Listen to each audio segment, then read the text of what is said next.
நல்லா கேட்டுடுங்க, ஓகேவா? ஒரு ஹாஸ்பிட்டலில் ஐசிக்குள்ளே நீங்கள் போனீங்க அப்படின்னா மொத்தம் 5 பேஷண்ட் தான் இருப்பாங்க. 5 பேஷண்ட் தான். அது யார் யாருன்னு பார்த்துக்கிடுங்க. ஒன்று வந்து கிட்னி டயாலிசிஸ் பேஷண்ட், சரியா? அடுத்தது பக்கவாதம் பேஷண்ட், அடுத்தது இருதய மாரடைப்பு ஹார்ட் அட்டாக் பேஷண்ட்,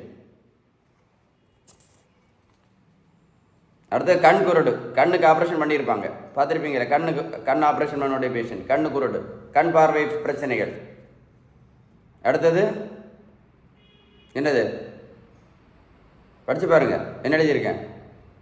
காலில் ஆறாத புண், காலை விரலை வெட்டி எடுத்திருப்பாங்க, பார்த்துருக்கீங்களா? இந்த 5 பேஷண்ட் ஒரு ஐசியூவில் இருப்பாங்க. இந்த 5 பேஷண்ட் தான்.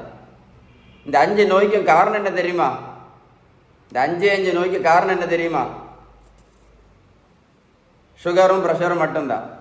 இந்த அஞ்சு நோய்க்கும் சுகரும் ப்ரெஷரும் தான் காரணம். புரிஞ்சுதா இல்லையா? இந்த சுகர் ப்ரெஷருக்கு காரணம் என்னன்னு தெரியுமா உங்களுக்கு? ரீசன் தெரியுமா? அது தெரியாமல் நிறைய பேர் வாழ்க்கை முழுவதும் மாத்திரையும் வாழ்க்கை முழுவதும் இன்சுலினும் போட்டுகிட்டே உட்காந்துருக்காங்க. இந்த சுகர் ப்ரெஷருக்கு ஒரே ஒரு காரணம் தான், ஒரே ஒரு காரணம். அதை எழுதி வச்சுக்கிடுங்க, வேணும்னா எழுதி வைங்க. இன்சுலின் ரெசிஸ்டன்ஸ், இன்சுலின் ரெசிஸ்டன்ஸ் தான். இந்த சுகருக்கும் ப்ரெஷருக்கும் ஒரே ஒரு காரணம் தான், அதுக்கு பேர் தான் இன்சுலின் ரெசிஸ்டன்ஸ். எழுதி எடுத்துட்டிங்களா? இந்த சுகருக்கும் ப்ரெஷருக்கும் ஒரே ஒரு காரணம் தான், இன்சுலின் ரெசிஸ்டன்ஸ். புரிஞ்சுதா புரியலையா? அப்போ நல்லா பார்த்துடுங்க. இந்த இன்சுலின் ரெசிஸ்டன்ஸ் என்ன பண்ணணும் தெரியுமா? என்ன பண்ணணும் தெரியுமா? நம்ம இரத்த குழாய்க்கு உள் பக்கம் இருக்குது பார்த்தீங்களா? இரத்த குழாய்க்கு உள் பக்கத்தில் பாதிப்பு உண்டு பண்ணிகிட்டே இருக்கும், பாதிப்பு. அதுக்கு பேர் தான் அத்திரோஸ்க்ளீரோசிஸ். அத்திரோஸ்க்ளீரோசிஸ். இந்த அடைப்பு இருக்குது பார்த்தீங்களா, இந்த பிளாக் இருக்குது, இந்த பிரச்சனை உண்டு பண்ணதில்லை, அதோட மெடிக்கல் வேர்டு தான் அத்திரோஸ்க்ளீரோசிஸ். அப்போ இரத்த குழாய்க்கு உள் பக்கத்தில் பாதிப்புக்கு காரணம் என்னது? இந்த இன்சுலின் ரெசிஸ்டன்ஸ். புரிஞ்சுதா புரியலையா? இன்னும் புரியலைன்னா ஒன்றும் பண்ண முடியாது.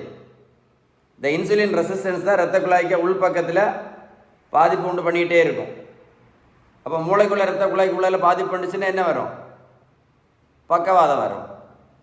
கண்ணுக்குள்ளே இரத்த குழாய்க்கு உள் பக்கத்தில் பாதிப்பு உண்டு பண்ணுச்சுன்னா கண்ணு குருடு வரும். ஹார்ட்டில் இரத்த குழாய் பாதிச்சுன்னா ஹார்ட் அட்டாக். கிட்னிக்குள்ளே இரத்த குழாய்னா கிட்னி. காலுக்கு போட இரத்த குழாய் உள்ள பாதிச்சுன்னா காலை விரலை வெட்டி எடுக்கிறாங்க. அப்போ எல்லாத்துக்கும் காரணம் என்ன? இந்த உள்பக்கத்துக்கு பாதிப்புக்கு இன்சுலின் ரெசிஸ்டன்ஸ். இதை புரிஞ்சுடுங்க முதல்ல, இது யாரும் சொல்லி தரதே இல்லை. இந்த இன்சுலின் ரெசிஸ்டன்ஸை சரி பண்ணணும்னா, சரிதானே, 2 வழி 4 வழி 8 வழியெல்லாம் கிடையாது, ஒரே ஒரு வழி தான் இருக்குது. இந்த இன்சுலின் சரி பண்ணணும்னா ஒரே ஒரு வழி தான், அதுக்கு பேர் தான் விகிதம் சரியான வீட்டு உணவு முறை. இதே வேணால் எழுதி வச்சுக்கிடுங்க.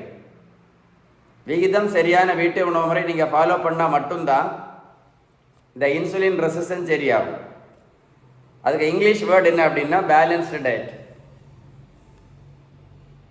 இன்னும் புரியலைன்னா ஒன்றும் பண்ண முடியாது. நீங்கள் பேலன்ஸ் டயட் கரெக்டாக ஃபாலோ பண்ணீங்கன்னா மட்டும்தான் இந்த இரத்த குழாய்க்கு உள் பக்கத்தில் உள்ள பாதிப்பை நீங்கள் என்ன பண்ண முடியும்? தடுக்க முடியும். திரும்ப சொல்கிறேன். அதனால இந்த சுகர் ப்ரெஷர்லேருந்து வெளியில் வரணும் அப்படின்னா பேலன்ஸ் டயட்டு மட்டும்தான், சரியா? இன்னும் அதே மாதிரி நடைபயிற்சி மட்டும் பண்ணுறதுனால யாருமே இன்னைக்கு வரைக்கும் இந்த உலகத்தில் சுகர் மாத்திரையும் நடத்தினே கிடையாது, ப்ரெஷர் மாத்திரையும் நடத்தினே கிடையாது, எந்த மாத்திரையும் நடத்துனதும் கிடையாது, எந்த இன்சுலினும் யாரும் நடத்தினதே கிடையாது இன்னைக்கு வரைக்கும். உலகத்தில், தமிழ்நாட்டில் கிடையாது, உலகத்தில் நடைபயிற்சி மட்டும் பண்ணனால யாரும் இன்சுலின் நடத்தினது கிடையாது, யாரும் எந்த மாத்திரையும் நடத்தினது கிடையாது. அப்படி நடத்தியிருக்காங்கன்னு சொல்லுங்கள், கமெண்ட்ஸில் எழுதுங்க, இல்லைன்னா கால் பண்ணி சொல்லுங்கள் எனக்கு யாராவது நடத்தியிருக்காங்க அப்படின்னா.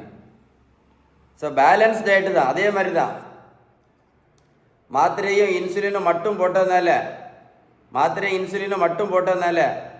யாருக்கும் சுகர் சரியானதும் கிடையாது, யாருக்கும் ப்ரெஷர் சரியானதும் கிடையாது, யாருக்கும் கெட்ட கொலஸ்ட்ரால் சரியான, யாருக்கும் எந்த நோயும் சரியானது கிடையாது, மாத்திரை இன்சுலின் மட்டும் போட்டதுனால. ஏன்? புரிஞ்சுதா இல்லையா? நல்லா கேட்டுவிடுங்க. அப்போ என்ன முக்கியம் அப்படின்னா, என்ன முக்கியம்? பேலன்ஸ்டு டயட் தான் very very very very important. அதான் திரும்ப திரும்ப சொல்லிகிட்டே இருக்கேன். நீங்கள் பேலன்ஸ் டயட் கரெக்டாக ஃபாலோ பண்ணீங்க அப்படின்னா என்ன ஆகும்? இன்சுலின் ரெசிஸ்டன்ஸ் சரியாகும். இந்த வீடியோவை மறக்காமல் உங்கள் ஃப்ரெண்ட்ஸுக்கு ஷேர் பண்ணி கொடுங்க. ரொம்ப யூஸ்ஃபுல்லான வீடியோ. சரியா?